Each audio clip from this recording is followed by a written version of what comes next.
माणसाचं येणं आणि बंद, येणं आणि जाणं बंद झालं. तुका पंढरीशी गेला पुन्हा जन्म नाही आला. येणे जाणे चिंतले, है की नाही? एकदा परमात्म्याची भेट झाली की आता येणे जाणे नाही. आता यायचंय नाही आणि जायचंय नाही. उद्वेग राहिला आता जन्म मरणाची चिंता नाही, येण्या जाण्याची चिंता नाही, कशाची चिंता आमच्या जीवनामध्ये राहिली नाही. असं निश्चिंत जीवन झालं. तुझे संगती झाली आमची निश्चिंती, नाही देखील ते मिळे भोग सुखाचे सोहळे. मारा देतो कारण ते पुन्हा विचारतील मला कीर्तन झाल्यानंतर. त्यापेक्षा आता म्हणजे तुम्हाला पण डबल रिव्हिजन होईल त्याचं, म्हणून सांगतो कीर्तनासाठी. कारण ते पुन्हा विचारतो, पुन्हा मुलाखत घेतात, कोणता आपण घेतला होता, कुठला होता, त्याच्यात काय सांगितलं, मग आता सांगून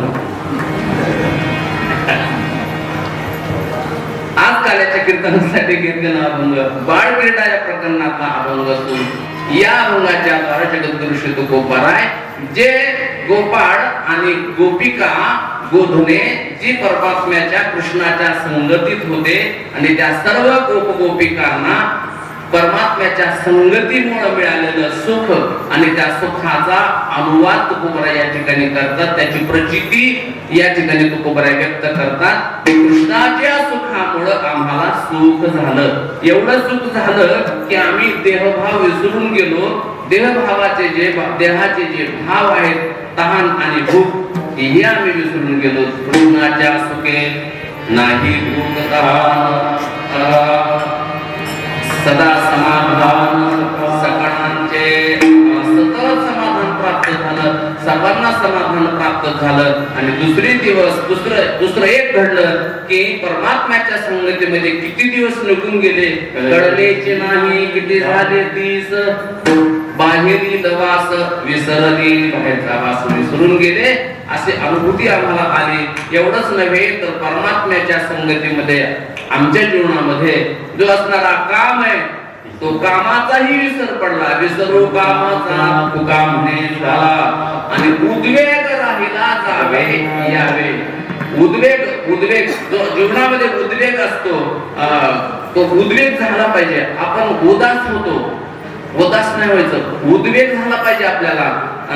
प्रचिती आल्यानंतर उद्वेग झाला पाहिजे. तो उद्वेग तुकोबराय म्हणतात आम्हाला झाला आणि तो उद्वेग झाल्यामुळं आता जाणंही नाही आणि येणंही नाही. जन्म मरणरहित अवस्था आम्हाला प्राप्त झाली. म्हणजे परमात्म्याशी आम्ही एकरूप झालो आणि एकरूपतेचं सुख आमच्या जीवनामध्ये मिळालं. तेच सुख आपल्याला सुद्धा मिळालं पाहिजे आणि ते सुख मिळण्याकरता आपल्याला सुद्धा गोपीचा भाव जागृत झाला पाहिजे. आपल्यामध्ये गोपाळांचा भाव जागृत झाला पाहिजे. ज्या भावनेमुळे, ज्या प्रेमामुळे गोपी आणि गोपाळांना परमात्म्याने आपलंसं करून घेतलं नव्हे. जेवढं गोपींचं गोपाळांचं देवावरती प्रेम होतं तेवढंच प्रेम देवानंही गोपीवरती केलं. हा ऐक्य भाव त्या ठिकाणी दिसून येतो आणि तीच वृत्ती आपल्यामध्ये झाली पाहिजे. ती झाली तरच खरा परमात्मा सुखाचा आनंद मिळू शकतो, अन्यथा तो आनंद मिळू शकत नाही. मग कळल्याचे नाही झाले किती दिवस, मग किती दिवस केलं तरी सुद्धा आपल्याला हे कळणारच नाही. म्हणून हे कळून घेण्यासाठी या सुखाचा आनंद आपल्याला वारंवार मिळाला पाहिजे. आपल्याला पुढे जायचंय. अभंगाचा भाव सांगून मी पुढे फिट झालो. आता म्हणजे कुठं पण करायला मोकळा झालो मी. आता एकदा इथून सुरुवात झाली. आता तर असा या अभंगाचा भाव आहे. गोवर्धन लीला या प्रकरणातला हा अभंग आहे आणि गोवर्धन लीला परमात्म्याने केली आणि भगवंतानी सर्व वेळेस अन्यायाच्या विरुद्ध उठाव केला.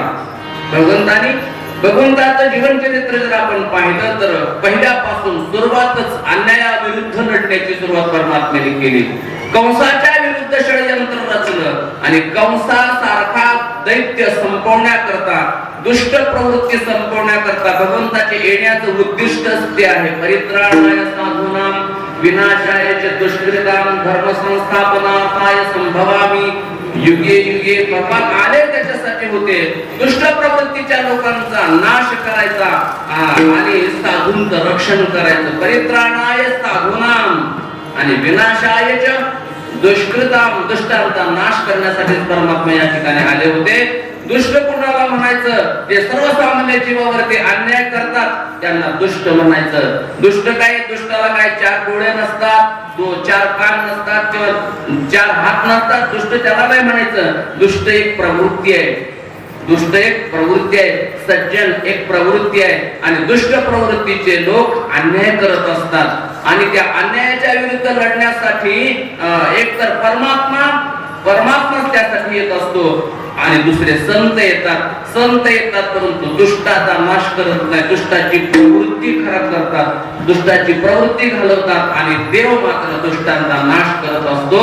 म्हणजे अन्यायाच्या विरुद्ध लढणारे संतही आहेत, अन्यायाच्या विरुद्ध लढणारा परमात्मा आहे. परंतु परमात्म्याकडे ते सामर्थ्य असतं, शक्ती असते, म्हणून परमात्मा दुष्टाचा नाश करतो.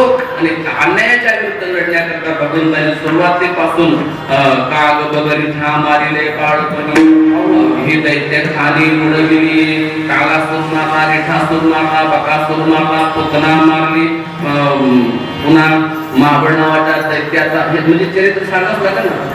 महाबळ नावाच्या दैत्यालाही त्याची फटफजिती केली. हे सर्व करून परमात्म्याने हे करून सगळं करून पुन्हा पुढे आले आणि पुढे आल्यानंतर मग बाहेर गायी चारायला जाऊ लागले आणि गायी चारायला गेल्यानंतर ही गोवर्धन लीला केली आणि गोवर्धन लीला झाल्यानंतर एक कार्यक्रम सक्सेस झाला परमात्म्याचा. इंद्राला नमोहराम केला. आपण आता काय इंद्राला घाबरण्याची गरज नाही. गोवर्धन पर्वत होता उचलला, पाऊस ओसरला आणि पाऊस ओसरल्यानंतर इंद्र पाहायला आला. आता गोकुळ वाहून गेला असेल, आता काही राहिलं नसेल. पाऊस ओसरला आणि पाऊस ओसरल्यानंतर मग हे भगवंतानी जे बाकी गोपाळ होते ना ते म्हणते, देवा किती दिवस झाले बाबा, तंबाखू नाही काय नाही, चला बाहेर. भगवंत म्हणले बाहेर जायचं पण हळूहळू निघत. ते म्हणे हा तुला सांगायला काय म्हणजे बरं म्हणे 7 दिवसापासून आमच्या माना मोडायला लागल्या, आमच्या कोपरच फटायला आले म्हणले, तू मात्र आपला एक करंगोळी धरून उभा राहा म्हणले. ते म्हणे बाबा माझे करंगोळीच पास आहे म्हणे, तुम्ही हात जरी लावले तरी तुमच्या हातात जागा उपयोग नाही. ते म्हणे हा मला उपकार केला म्हणे आमच्यावर करंगोळी लावून. ते म्हणे घे म्हणे काढून, कशाला तेवढा तरी उपकार करतो म्हणे, घे करंगोळी काढून. तो म्हणला बघा बरं का. ते म्हणे हा काढ म्हणे, काय 7 दिवसापासून आम्ही देत आहे का घे म्हणे काढून करंगळी.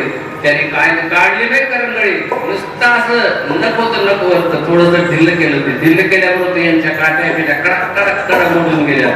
माना लावलं का, मानाचे मनकेच दबले त्यांचे जागेवर. ते म्हणजे तुझी करंगळीच राहू दे म्हणे, तुझी करंगळीच बस म्हणे. मग म्हणजे काढू का करंगळी आता? ते म्हणजे दिली किती तर तुमच्या माना मोडल्यात म्हणे. करंगळी तर बाजूला काढायचं तुमचं काय होईल म्हणे, 10वा 13वा एकदाच होईल. भगवंताला सांगितलं नको काढू म्हणे. आणि मग भगवंताने पुन्हा करंगळ्याला बदलली. सगळ्यांना सांगितलं तुम्ही पटपट बाहेर निघा. सगळे बाहेर निघाले, गायी बाहेर निघाल्या, गोपिका बाहेर निघाल्या, गोपाळ बाहेर निघाले, सगळे बाहेर निघाले. सगळ्याच्या शेवटी मग परमात्म्याने जो कर्तुम अकर्तुम अन्यथा कर्तुम शक्ती त्याच्याकडे आहे गोवर्धनाला आदर ठेवलं आणि परमात्मा पुन्हा बाहेर आले. सर्वांच्या पाठीमागून परमात्मा बाहेर आले आणि मग बाहेर आल्यानंतर मग काय आनंदाला पारावार नाही. लाईट जरी केली तरी सुद्धा आनंदाला पारावार नाही.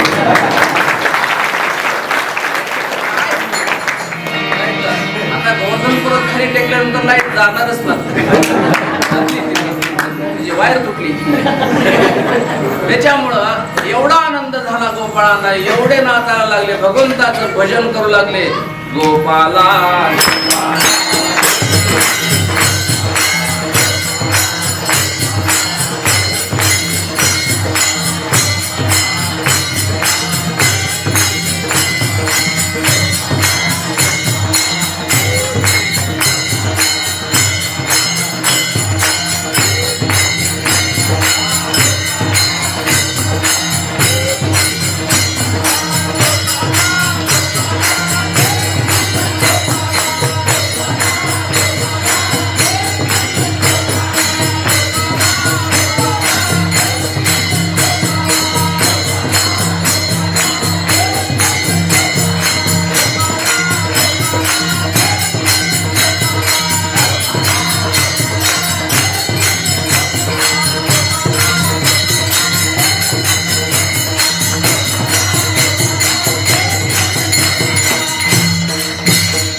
गोपिकांनी फेर धरले, गोपाळ नाचू लागले. एवढा आनंद झाला त्यांना, नाही भूक तहान, 7 दिवसाची उपवाशी, परंतु कुणाला काहीच वाटत नव्हतं. नुसते नाचायला लागले, नुसता आनंद घेऊ लागले.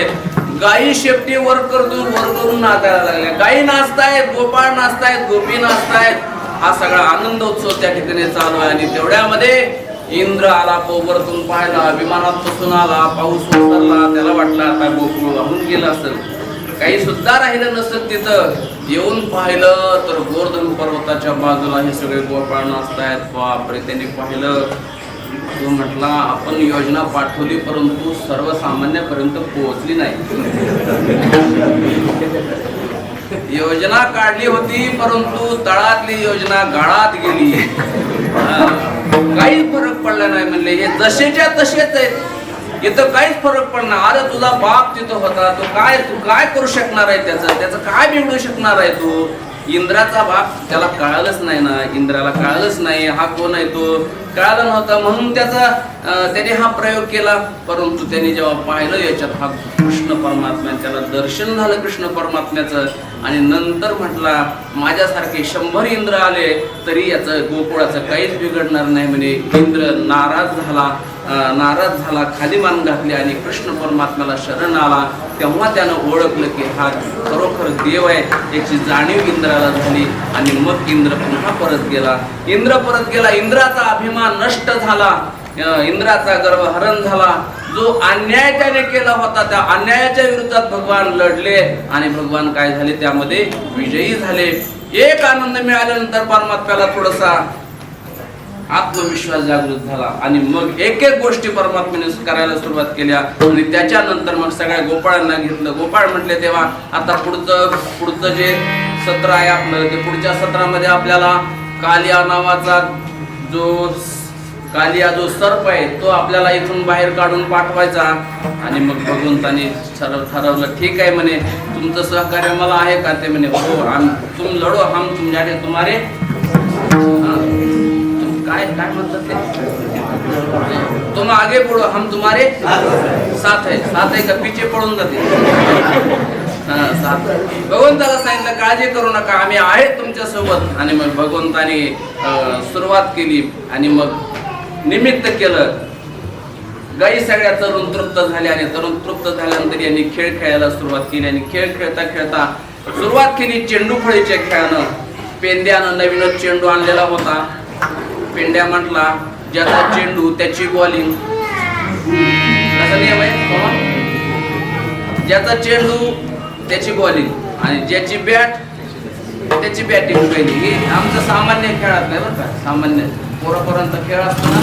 मग बॅट काय मंडळाची थोडीच असते, ज्याची त्याची बॅट असते. मग बॅट ज्याची त्यानं माझी पहिली बॅटिंग, तो एका बॉलात आउट होईल ना. आणि तसंच असते, ज्याची बॅट नसते ना ती एका बॉलात आउट होते. त्याला काय म्हणजे ज्याच्याकडे पैसा असतो ना त्याला खेळायचं अक्कल नसते. तसं पाहिलं तर बॅट कुणाला मिळते, पैशावाल्याच्या पोराला बॅट मिळते आणि त्याला खेळायचं एवढं त्याच्यातलं नसतं. ते फक्त बॅट त्याची वापरायच मिळते आपल्याला. असंच आहे सगळीकडे, असं आपण बॅट वापरून घ्यायची. बॉलिंग टाकली. बॉलिंग टाकायला पेद्या म्हणला, अरे कृष्णा, तुला मी एकच बॉलत आउट करतो म्हणला तू येच टाकत म्हणला बॉलिंग. 6 एका ओव्हर मध्ये नाही, पहिल्या बॉल मध्ये ये म्हटलं तू बॉल. आणि ते असा रणप त्याचा फार मोठा होता, लांब गेला पेद्या, असा लांब गेला दाजीच्या घरापर्यंत. लांब गेला माग पळत आणि तिथून पळत आला पेंद्या. आणि जे बॉल टाकला असा टाकल्याबरोबर तो हात तयारच होता. त्याने जो सिक्सर मारला तो थेट कुठे गेला, कदंबाच्या झाडावरती. कदंबाचं झाड होतं यमुनेच्या काठावरती, त्या झाडावरती जाऊन अटकल्यानंतर पेंद्या म्हणतो, पहिल्या बॉल मध्ये सिक्सर मारला, आता माझा बॉल आणून दे. तो म्हणला, रडायचं नाही, आवाज करायचा नाही, पटकन तुझा बॉल आणून देतो. चला म्हणला माझ्या पाठीमागं. निघाले सगळे गोपाळ पाठीमागं. गोपाळ कसा बॉल आणतो बघू आता. तिथं यमुना नदीचं, यमुनेचा डोह आहे तो, कालियाचा डोह आहे. काली डोह म्हणून वृंदावनमध्ये प्रसिद्ध आहे तो. मी काय खोटं बोलतो का? खरं काली डोह नावाने तो प्रसिद्ध बघितलंय आम्ही गेल्या वर्षीच पाहून आलो होतो कालियाडोह. आता जे बघितलेलं असताना ते सांगायला आणखी आनंद वाटतो. कालियाडोह तिथं आहे, तिथे कदंबाचं झाड आहे छोटस, आणि त्या कदम छोटस म्हणजे तेव्हा मोठं होतं, आता लहान झालं ते. त्याच्यावरती कॉल अडकला. भगवंताने सांगितलं काळजी करू नका. अरे कालियाडोह बुवाला वरती अडकलाय चेंडू, काढशील कसा तू? त्याने सांगितलं काळजी करू नका. त्याने आपला पितांबराचा खाशा ठोसा ठेवला, वरती चढल्याबरोबर तो असा बॉल जवळ होता, तो हातात येऊ शकत होता, परंतु त्याला काढायचा नव्हता, त्याला पाडायचा होता त्याला खाली. त्याने असं जवळ आल्याबरोबर झाड हलवल्याबरोबर तर ते चेंडू खाली पडला. खाली पडल्यानंतर पेंड्या म्हणला आता तर संपलंच म्हणला, आता काय काढू शकत नाही बॉल. त्यांनी सांगितलं तू काळजी करू नको, तुला बॉलच पाहिजे ना, बॉल देतो म्हणला. त्यांनी पटकन तिथूनच उडी मारली डोहामध्ये, कालियाच्या डोहात उडी मारल्याने. कालियाच्या डोहात उडी मारल्यानंतर तो थोडा वेळ खाली थांबला. आता आपण चरित्र वाचून आलो बाळपेटा प्रकरणात. हा येऊन कालिया दहन हे प्रकरण फार गोड तुकोबऱ्याने मांडलेलं आहे. खाली उडी मारली आणि पाडल्यानंतर कधी पण तुम्ही कशी उडी मारा, किती उंचावरून पाण्यामध्ये उडी मारा, लगेचच्या लगे वर येत नाही तुम्ही, थोडं खाली जातात. मुटका टाका, खुपशी मारा, म्हणजे ते पोहण्यातले प्रकार आहेत. मुटका म्हणजे असं वरतून उडी मारायची, मांडी घालायची, तोंडावर ते हात ठेवायचे आणि मुटका करायचा आणि उडी मारायची. ती मुटका जमला पाहिजे, नाहीतर सक्कत आहे जोरात.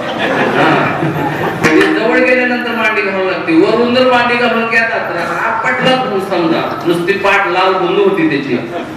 ती जमलं पाहिजे, सगळ्याला नाही जमत ते मुटका टाकायचा. याने असा मुटका मारल्यानंतर हा खाली गेला, परंतु एकदम नाही खाली गेला आणि वरती आला, परंतु वर डोकं नाही काढलं, खालूनच तो पाहत होता पाण्यामध्ये. याला सगळं दिसत होतं. 5 मिनिटं झाले वरच येत नाही. सगळे गोपाळ म्हणले आता काय खरं नाही. गेला खाली, त्याला पोहायला येत होतं तर नव्हतं. बरं वय काय कमी होतं ना, वय जास्त होतं का? 8 वर्षाचं वय परमात्म्याचं. 8 वर्षाच्या मुलाला उडी मारल्यानंतर तो कधी पोहायला गेलेला नाही, कधी एमजे मध्ये स्विमिंग पूल मध्ये गेला नव्हता, कधी काही ट्युशन लावली नव्हती, स्विमिंगची काही ट्युशन नव्हती, काही नव्हते.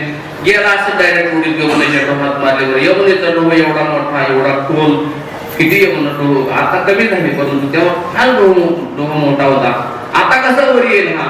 आणि मग 5 मिनिटं वाट पाहिली आणि मग सगळे गोपाळ रडायला लागले आणि रडत 2-4 गोपाळ गेले आणि गावात गोकुळात जाऊन यशोदा मैयाला सांगितलं, यशोदे ग तुझा कान्हा यमुनेच्या डोही बुडाला. यशोदे तुझा कान्हा यमुनेच्या डोहात बुडाला असं म्हटल्यानंतर यशोदा पडतच निघाली, नुसती छाती पडत निघाली. यशोदा तिकडून रडत निघाल्यानंतर सगळ्या गोपिका गवळणी सगळ्या यशोदेच्या पाठीमागं. इकडं गोपाळ रडायला लागले, गायी जवळ आलेल्या आहेत, गायी येऊन रडायला लागल्या. गायीला सुद्धा फार प्रेम होतं देवावरती. कृष्ण परमात्मा पाण्यात बुडा लागलेला, गायी सगळ्या जवळ आल्या, गायी रडायला लागल्या, गोपाळ रडायला लागले, यशोदा मैया आली, गोपिका रडायला लागल्या. आणि मग सगळे कृष्ण परमात्मा पाहत होते, म्हणे बापरे किती प्रेम आहे माझ्यावर यांचं, बापरे किती प्रेम आहे. परंतु हे सामान्य प्रेम आहे, वरतीच रडत बसणं हे सामान्य प्रेम आहे. पण माझ्यासाठी अजून कोणी उडी टाकून मध्ये आलेलं नाही. जाऊ दे म्हणे, हे गोपाळ नाही आले तर नाही येऊ द्या, आई माझी येईल म्हटले. आता येईल यशोदा आणि मग यशोदा मला उडी टाकून बाहेर काढेल असं देवाला वाटत होतं. जसं आपल्याला वाटतं तसं कुणीतरी आपल्याला या संकटातून बाहेर काढेल असं देवाला वाटत होतं. देवाने वाट पाहिली, बाकीच्यांचा काही विचार करायचा नाही म्हणे. परंतु आता यशोदा येईल आणि यशोदा मला बाहेर काढेल अशा आशेवरती तो होता, पाहतच होता. तो सगळ्यांचं पाहत होता, कोण कोण काय करतंय, कोण कोण काय म्हणतंय हे पाहत होता तो. यशोदा मैया आली आणि यशोदा मैया आल्यानंतर तिथं नुसती काठावरती आलेली मोठ्या छाती पडून रडायला लागली. एकूण एक लेकरू होतं, देवाला बघवलं नाही, मोठ्यानं रडायला लागली आणि नुसते म्हणायचे मला तरी राहून काय करायचंय, मला तरी राहून काय करायचं असं माग सारखायचे. अगं टाकलं उडी पुढं.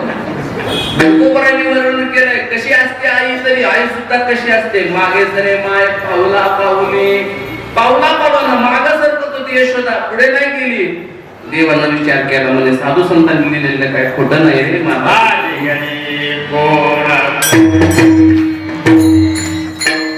भगवान म्हटले साधू संतांनी लिहिलेलं काही खोटं नाही.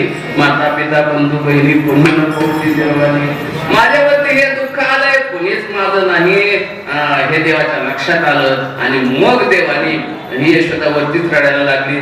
देवानी त्यानंतर खाली बुडी मारली. तोपर्यंत तो वरतीच होता, त्यातून खाली बुडी मारली. आणि खाली बुडी मारल्यानंतर 4 पत्न्या कालियाच्या बसलेल्या होत्या बाहेर. सुंदर अशा पत्न्या होत्या 4 त्याच्या. त्यांचे काय काम करत असतील, दळण करीत असतील, काहीतरी करत असतील. गिरणी दळायला नाहीच असेल त्यांना, दळण करत बसल्या होत्या. हे वाहत वाहत आलं तिकडनं. आल्यानंतर त्या विचार करायला, किती सुंदर आहे, किती गोमटा आहे, किती गोड आहे. कुणाचं आहे बाई लेकरू, कसं वाहत आलं ग बाई म्हणे. त्याने ऐकलं मी म्हणतंय, पागल झाल्या का तुम्ही?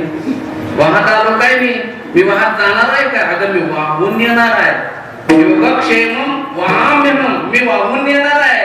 मी काय वाहत जाणार आहे का? वाहत नाही आलो मी. असं बोलायला लागल्यानंतर टट बोलायला लागलो. बाई म्हणते दिसायला तो बारीक पण टट बोलतो. यांची चर्चा सुरू झाली, या दोघांची चर्चा सुरू झाली. तेवढ्यात कालियामध्ये बेडरूम मध्ये होता. काल्यानं ऐकलं. काल्या आतूनच म्हणतो, कोण आहे रे बाहेर? आता हे गप्प बसवणार, त्याच्या घरी आला गप्प बसवणार. हे काय गप्प बसण्यासाठी गेलं का? हे म्हणे तुझा बाप आहे. असं म्हटल्यानंतर काल्या म्हटलं, माझ्या घरी येऊन मेरे अंगण में माझ्या दारात येऊन मलाच दमदाटी करतो. कोण म्हणे असा? कालिया बाहेर आला. कालियानं असं बाहेरून काढलं, शेपटी आतमध्ये 2 बाहेर काढला आणि बाहेर उंबऱ्यावरती येऊन बोलू लागला. असा उंबऱ्यावरती येऊन तो म्हणतो, का रे कोण आहे तू? तो म्हणतो, तुझा बाप आहे. ते म्हणतो, माझा बाप? माझा बाप नाही म्हणतो, माझा एकच बाप आहे. ते म्हणे, तोच आहे मी तुला सहज सांगतोय, समजून द्यायला आलोय. लवकरात लवकर तो हा डोह सोडून निघून समुद्रात जा. कालियाने सांगितलं, तू कोण मला सांगणार? तू म्हणे मला ओळखलं नाहीस. मग दोघांची चर्चा झाली, संवाद झाला. कालिया ऐकून घेत नव्हता. संवादाचं रूपांतर वादात झालं. आणि वादातलं तोंड घाईवरचं हात घाईवरती आलं. हात घाईवरती आल्यानंतर कालिया म्हटला, मला काय समजलं? तो म्हणला, तूही मला काय समजलं? देवाला तिथं आपलं शौर्यत्व दाखवावं लागलं. आणि मग कालियानं अशी मिठी मारली देवाला. देवाने विराट रूप धारण केलं. कालियाचे सगळे नमके ढिले झाले. आणि मग कालिया शरण आला. तो म्हटला, जातो पण मला बाहेर जाण्याचं आहे. युद्ध एवढं झालं त्यांचं की कालियानं पटकन आपल्या सगळ्या समाजाला बोलून घेतलं. सगळ्या समाजाला त्यांचा जो समाज होता कालियाचा, बारीक पिल्ले सुद्धा पळत आले सगळे. बारीक पिल्ले सुद्धा सगळे, त्यांचा समाज लगेच जमा होतो. कोणाचा? कालियाचा. सगळे एक पडतात, सगळे जमा होतात, सगळे जमा झाले. आणि मग भगवंत तरी काय कमी होते. भगवंताने लगेच काढला फोन काढल्याबरोबर लगेच भगवंताने गरुडाला फोन केला. गरुडाला, हॅलो गरुड महाराज, हात जेवत असले तर हात धुवायला इथे या. गरुडाला फोन, काय देवा काय संकट पडलं तुमच्यावरती? तू ये म्हणे, इथं आल्यानंतर सांगतो. गरुड आल्यानंतर बारीक पिल्ले होते ना, ते तर असे नाश्तेवारी उडवले गरुडाला. नाश्तेवारी खाऊन टाकले. आणि मग बघून म्हणतात, ए गरुडा भरलं का पोट तुझं? ते म्हणला, हा आता पोट भरलं म्हणून आता चलू द्या म्हणलं. आता चलू द्या, तुमचं काय करायचं. आणि मग गरुडाला बघूनच भिवून पळून गेले. आणि सगळे निघून गेले. कुणी राहिले नाही. कालियाच्या पाठीमागे कुणी राहत असतं काय? कुणीच राहत नाही. म्हणायला तो नुसता कालिया आहे. त्याला वाटतं सगळ्या साथ देतो, कुणीच देत नाही. कुणाला खरंच साथ कुणीच देत नाही. सब पैसे के भाई, दिल का साथ ही नाही कोई. साथ नाही देत कोणी लोक. कालिया सुद्धा एकटा पडला. सगळे निघून गेले. गरुडाला भगवंताने कालियानं सांगितलं, देवा मला फक्त बाहेर पडल्यानंतर गरुडाची भीती आहे. गरुडाला तेवढं सांगा. ते म्हणे, गरुड तुला काहीच करणार नाही. मग देवाने आपली पावलं त्या कालियाच्या मस्तकावरती ठेवली. ते म्हणे, कसं ठेवू आता? ते म्हणे, माझ्या मस्तकावरती तुम्ही उभं राहा. तुमची चरण कमल माझ्या मस्तकावरती उमटल्यानंतर तुमचे चरण कमल पाहिल्यानंतर गरुडापासून मला भीती नाही. म्हणून भगवंतांनी त्याच्या मस्तकावरती त्याच्या फण्यावरती नृत्य केलं. ती चरण कमल भगवंताची त्या कालियाच्या मस्तकावरती उमटली आणि मग कालिया तिथून बाहेर निघून गेला. काल्याला घेऊन भगवान बाहेर आले. कालियाच्या मस्तकावरती डोकं ठेवून पाठ ठेवून भगवान बाहेर आले. बाहेर आल्यानंतर कालिया सहित परमात्मा बाहेर आले आणि बाहेर आल्यानंतर गोपाळ या कालियाला बघून घाबरले. बापरे म्हणजे एवढा मोठा सर्प आणि हा असाच बाहेर आला आणि एवढा आनंद झाला त्यांना. देव जवळ आले. गोपाळ म्हणतात या रे जवळ, माझ्या जवळ या, भिवू नका तुम्ही, तुम्हाला हे काय करत नाही ना. मी जवळ असल्यानंतर तुम्हाला काही काळजी करण्याचं कारण नाही. गोपाळाला जवळ बोलत होते परमात्मा. म्हणतो गोपाळ घाबरू लागले. हे भयानक होत नाही का, कालिया काय बारीक होता का काय, त्याला बघून घाबरायला लागले. परंतु देव जवळ असल्यामुळं घाबरले नाही, जवळ गेले. देवाने जवळ घेतलं. कालियाची भीती निघून गेली. कालिया पण तिथून निघून गेला. अशा अनेक प्रकारच्या लीला परमात्म्याने त्या ठिकाणी केल्या. गायी तृप्त झाल्याने तृप्त झाल्यानंतर बरेच खेळ खेळले. खेळ खेळून सगळे गोपाळ दमले आणि गोपाळ दमल्यानंतर बरेच खेळ खेळले. चेंडू, हमामा, मोगऱ्या, बरेच प्रकारचे खेळ खेळले. खेळ खेळून सगळे गोपाळ दमले आणि मग गोपाळाने सांगितलं 12:10 झाले कृष्णा, झाली आता वेळ. खांदी भार पोटी भूक काय खेळायचे सुख. तुम्हाला पाठ झालं एवढं प्रमाण लय पाठ केलं तुम्ही. बाकीचे प्रमाण पाठ झाली आता वेळ म्हणते अनाशी दोऱ्या हे महत्वाचे प्रमाण पाठ केले. भगवान म्हणतायत, गोपाळ म्हणतायत खांदी भार पोटी भूक काय खेळायचे सुख. चला वळू गाई बैसू जेऊ एके ठाई. बहु केली वनवन पाय पिटी झाला शीन. आता फार वनवन झाले, आता शीन झाला. आता एकत्र बसू आणि आपण जेवण करू. दररोज आपण आपलं जेवण करतो, तर आज मात्र सगळ्यांचे शुद्रे एकत्र करायच्या आणि मग आपण सर्वांनी काला घ्यायचा. असं ठरल्याप्रमाणे सगळ्यांचे शुद्रे एकत्र केल्या. भगवान म्हणतात माझे आहेत तैसे पाहे, नाहीतरी घरात आहे चोरुणी माये नवनीता नावे. माझी जशी शुद्रे तशी तुमची शुद्री पाहिजे. नसेल तर घरी जाऊन घेऊन या. घरी मायेला चोरून आणा.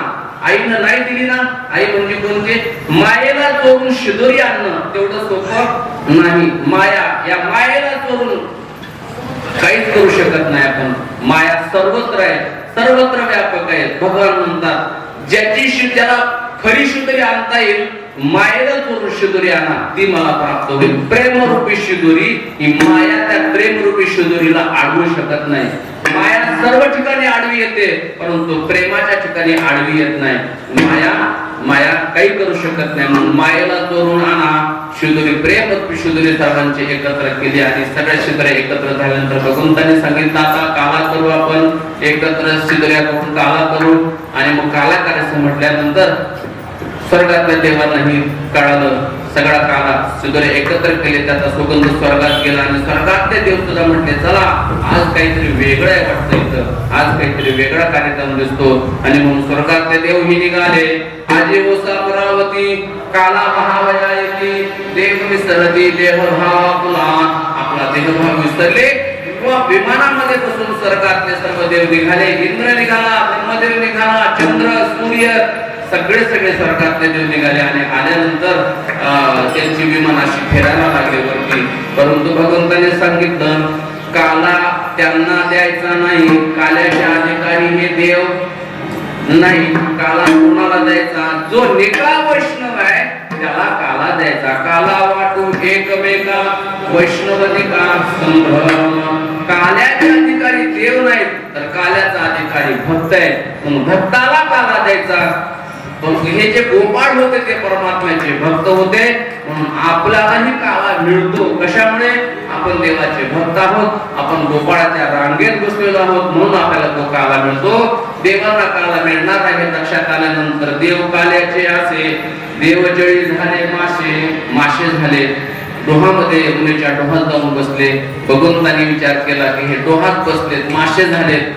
त्या देवांना वाटतं, देव हुशार होते ना, देव हुशार होते, त्यांना वाटलं की काला खाल्ल्यानंतर हात धुण्याकरता हे कुठे येणार आहे? यमुनेच्या डोहात येणारच हात धुवायला, कारण तेव्हाचा काला जो होता ना त्याच्यामध्ये भरपूर दही होतं, त्यामुळे तो काला असा ओला होत होता. आता दह्याचं प्रमाण कमी झालं, त्यामुळं काला खाल्ल्यानंतर वरून पाणी प्यावं लागतं तोटरा बसू नये म्हणून. इतकं आपल्या ताल्यात काय माहिती, दही चिपकत नाही खाली, कमीच आहे वाटतं आहे ना. नाही ते आता गाडगे थोडेसे पाजरतात म्हणून कमी टाकले दही त्याच्यात, त्याच्यामुळे कमी टाकलेले दही. तर ओला झालेला हात, उष्ट झालेला हात धुण्यासाठी गोपाळ डोहात येतील. मग त्यांचं उष्ट पडलेलं आपण खाऊ. उष्ट्याच्या आशेनं देव जळामध्ये मासे झाले होते, परंतु देवाने विचार केला ना, उष्ट सुद्धा खाऊ द्यायचं नाही. कुणाला? इंद्राला त्रास दिला आपल्याला, नाही उष्ट सुद्धा खाऊ द्यायचं त्याला. ब्रह्मदेवानं गाई चोरून नेले, नाही यांना खाऊ द्यायचं, त्यांना काला मिळू नये तिला देवाने. आणि मग हे सगळे वैतागले तिकडे सगळे देव. भगवंताने सांगितलं, गोपाळांनो काला खाल्ल्यानंतर हात धुण्यासाठी तिकडे जायचं नाही. ते म्हणले हात कुठं धुवायचे? मग भगवंताने सांगितलं, जिथं देवता नाही तिथं हात पुसून टाका. पुसून हासे तिने सांगा ते हात पुसायला सांगितले, तिथं हात पुसा म्हणले तुम्ही. गोपाळाने ऐकलं. देव सगळे वैतागले, त्यांना काला मिळाला नाही मिळाला म्हणून ते नाराज होऊन सगळे देवता निघाल्या. ब्रह्मदेव आला. ब्रह्मदेवाने प्रयत्न केला, परंतु तो त्याचा प्रयत्न फसला, त्यालाही काला मिळाला नाही. ब्रह्मदेव पुन्हा प्रयत्न फसल्यानंतर सगळ्या देवांकडे गेले. ते म्हणतात, चला रे चला, आता काय आपल्याला काला देत नाही. म्हणे बघू आपण काय करायचं, याच्या गाई वाजता आपण चोरून येऊ म्हणे. असं ब्रह्मदेवाने ठरवलं. आणि गोपाळ सगळे ब्रह्मदेव इंद्र सगळे आपल्या आपल्या विमानात बसून निघाले. आणि निघाल्यानंतर गोपाळ मात्र आनंदित झाले. काळा खाल्यानंतर त्यांना आनंद झाला होता. त्यामुळे गोपाळाने सांगितलं, कसे काय काढून दिले आपण, कसे काय काढून दिले. आणि मग यांना आनंद झाला. गेले नंतर तसे जाऊ द्यायचे नाही, त्यांना वाकुल्या दाखवायच्या. अपमान केला, अपमान झालाय त्यांचा, परंतु तेवढ्यावरती नाही, पुन्हा त्यांना टिवल्या बावल्या करायच्या, त्यांना पुन्हा वाकुल्या दाखवायच्या. आणि म्हणून गोपाळ आणि ते देव निघाल्यानंतर पुन्हा पाठीमागून वाकुल्या दाखवल्या. कशा वाकुल्या दाखवल्या त्या आपल्याला वाकुल्या दाखवायच्या. गोपाळ निघून गेले आणि परमात्म्याने तिथं काला केला. हा काला होत असताना गोपिकांना कळलं. सगळ्या गोपिका ही त्या ठिकाणी आल्या. चला बाई पांडुरंग बाबू आळवंडे, मांडीला काला होती गोपाळांची दाटी. सगळ्या गोपिका आल्या. गोपिका सर्वांना गोलाकार बसवला आणि त्या ठिकाणी जसा काला केला तसा काल आपल्याला या ठिकाणी करायचा. अगोदर ज्ञानेश्वर माऊली भजन होत असताना आपल्याला त्या भजनामध्ये भजन संपल्यानंतर गोपाळांनी देवांना दाखवलेल्या वाकुल्या, त्या वाकुल्या दाखवायच्या. आणि नंतर आपल्याला काल्याच्या प्रसंगाकडे जायचं आहे. ज्ञानेश्वर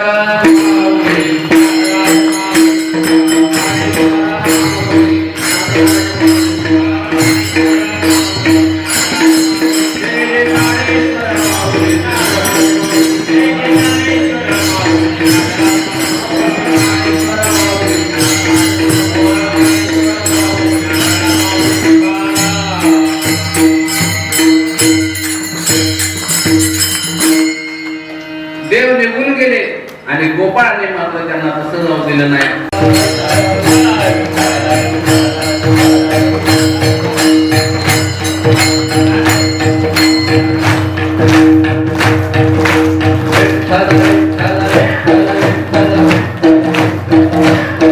देव निघाले.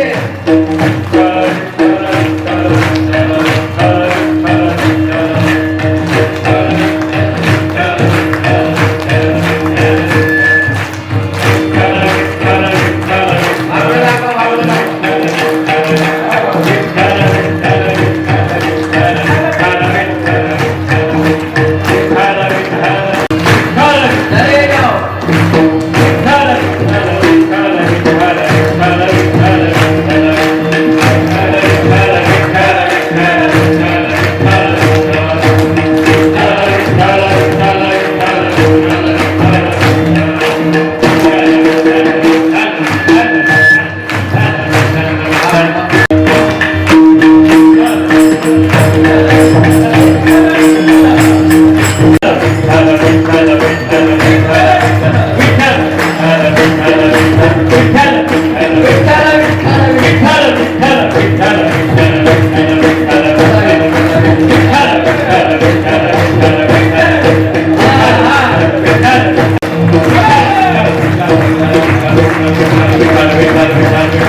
आपला प्रतिकात्मक रूपाने या ठिकाणी काला करायचे. काला म्हणजे जीवब्रह्माचं ऐक्य, आणि ते ऐक्य झाल्यानंतर त्यामध्ये आनंद येत असतो.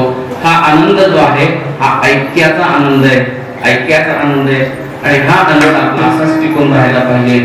सर्वांच्या शुद्धऱ्या एकत्र केल्याशिवाय आनंद प्रत्येकाची वेगवेगळी शुद्धरी असते. कोणाचं उपस्थितीचं योगदान असतं, उपस्थित रूपी शुद्धरी असते.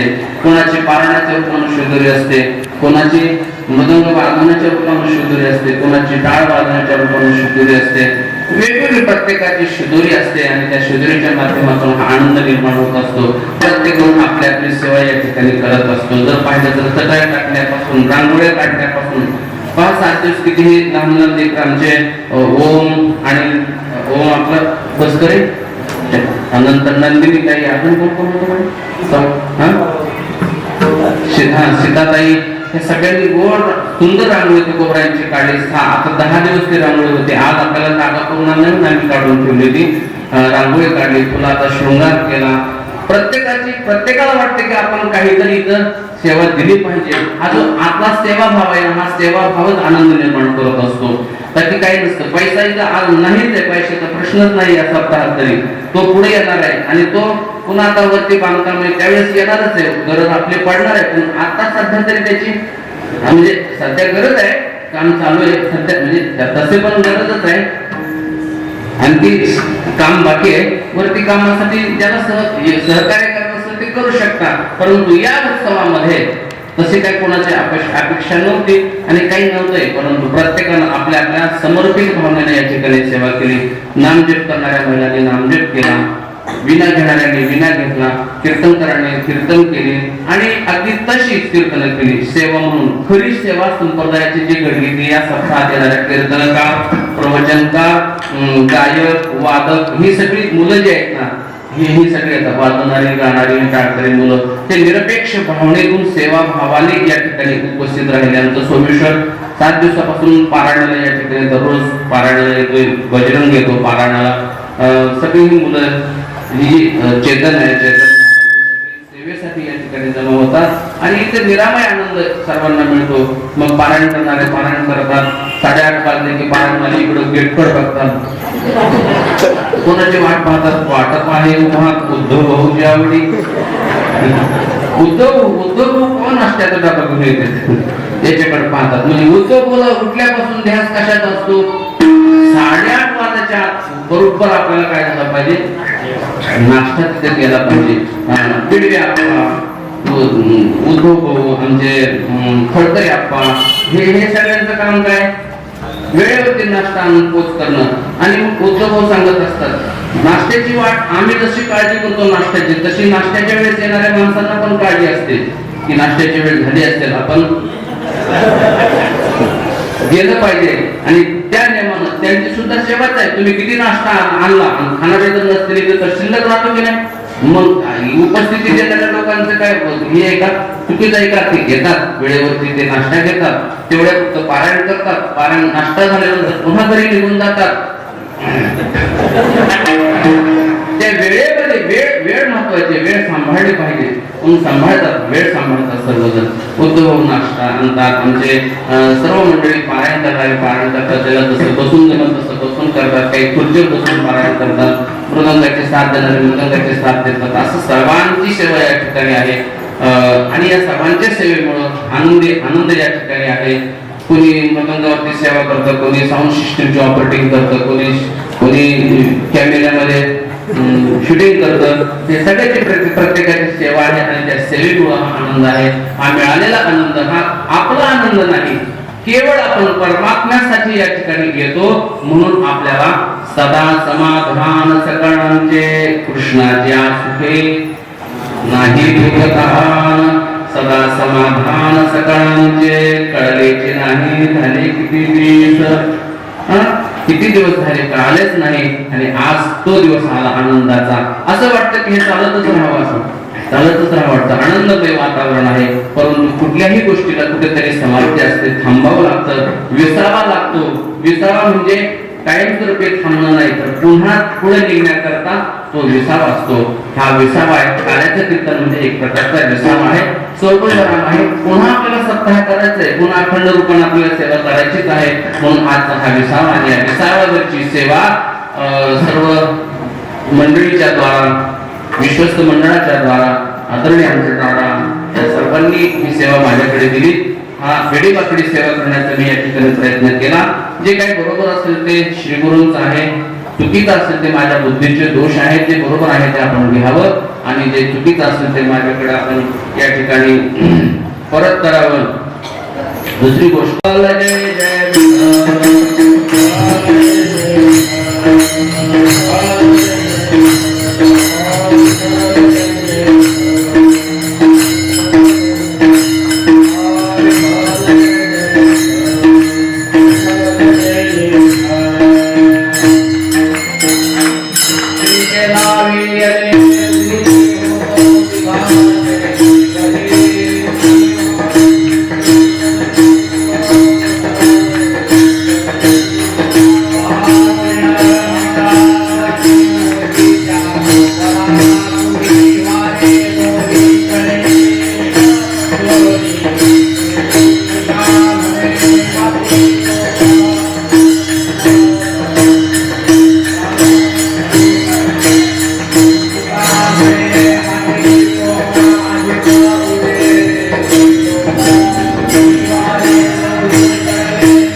मन मुरली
बाधा